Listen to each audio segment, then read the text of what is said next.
Bienvenue à toi dans cette vidéo où je vais te présenter le tableau de bord de Wallaxy. Je vais te présenter tous les différents onglets mais on reviendra en détail sur chacun d'entre eux dans des vidéos dédiées par la suite. Sur la page d'accueil, pour le moment, vu que tu viens de créer ton compte, tu dois finaliser certaines étapes avant d'accéder aux différentes statistiques de ton compte. Dans l'onglet Prospects, c'est ici que tu vas pouvoir importer tes prospects. Je te montrerai comment faire dans la prochaine vidéo. Tu verras qu'il y a plusieurs manières d'importer tes prospects, notamment depuis un fichier CSV, une recherche LinkedIn ou encore via Sales Navigator. Tu retrouveras dans l'onglet Campagne tes campagnes en cours, tes campagnes en pause, celles archivées et aussi tes brouillons, c'est-à-dire les campagnes que tu as commencées mais que tu n'as pas finalisées. Dans Modèle de prospection, tu pourras créer puis sauvegarder des messages de prospection afin de les utiliser pour d'autres campagnes. Lorsque tu vas créer une campagne sur Wallaxy, tes actions à mener telles que l'envoi d'invitations, de messages, les visites de profil sont placées dans la file d'attente. La file d'attente fonctionne en premier arrivé, premier sorti, en respectant tes quotas journaliers, c'est-à-dire que l'action mise en première dans la file d'attente sera exécutée en première, sauf s'il ne te reste plus de quotas pour cette action. L'onglet Inbox correspond à la messagerie LinkedIn améliorée proposée par Wallaxy.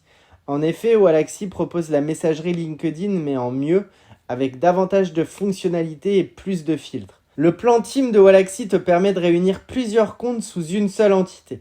C'est notamment dédié à toutes les personnes qui ont besoin de gérer plusieurs comptes LinkedIn en même temps. Dans l'onglet Souscrire, tu vas retrouver le plan que tu as actuellement. Si tu as bien utilisé mon lien ambassadeur et suivi ma vidéo dédiée au sujet, tu devrais être sur le plan Business pour un essai gratuit pendant 30 jours. C'est également ici que tu pourras changer de plan par la suite. L'onglet Paramètres, nous l'avons regardé dans la vidéo précédente sur comment paramétrer son compte, je ne vais pas revenir dessus. Dans Quoi de neuf, tu trouveras les dernières actualités côté Wallaxy et tu auras la possibilité de faire remonter des idées d'amélioration pour Wallaxy.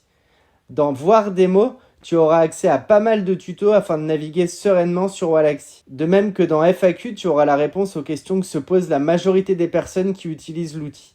Enfin, tu pourras également changer la langue si tu le souhaites. En bas à droite, désormais, c'est ici que tu pourras contacter le support de Wallaxy. Ils sont très réactifs, tu auras un retour en général sous 24 heures, donc n'hésite pas à les contacter si besoin. En haut, on retrouve une nouvelle fois l'onglet Souscrire pour modifier ton plan. Dans Démarrer une campagne, c'est ici que tu pourras créer tes campagnes. Nous reviendrons en détail dessus dans une autre vidéo. Dans Parcourir les séquences, tu peux voir qu'il y a énormément d'options proposées par Wallaxy. Il existe tout un tas de séquences disponibles que tu pourras utiliser après avoir importé tes prospects sur Wallaxy. La campagne Invitation, par exemple, va te permettre d'inviter les prospects à rejoindre tes relations. Invitation plus 2 messages va te permettre d'inviter les prospects puis de leur envoyer 2 messages une fois qu'ils ont accepté l'invitation. Il existe aussi des séquences combinant les messages sur LinkedIn puis l'envoi d'emails. Nous reviendrons en détail dessus. Ensuite, tu as également un programme ambassadeur que tu pourras rejoindre si tu souhaites mettre en avant Wallaxy auprès de tes proches ou de ton réseau et ainsi générer des commissions d'affiliation. L'onglet Communauté te permettra d'accéder au groupe d'échange de Facebook de Wallaxy pour la communauté. Dans l'onglet Roadmap, tu pourras voir toutes les fonctionnalités sur lesquelles bosse la team de Wallaxy et tu pourras également faire remonter et voter pour les fonctionnalités que tu aimerais voir intégrées à Wallaxy. Enfin, tu pourras utiliser le Dark Mode si tu le préfères. Voilà, c'est tout pour cette vidéo sur la présentation du dashboard de Wallaxy. On va maintenant rentrer en détail sur toutes ces fonctionnalités, en commençant par la prochaine vidéo où je vais te montrer comment importer des prospects sur Wallaxy. A tout de suite!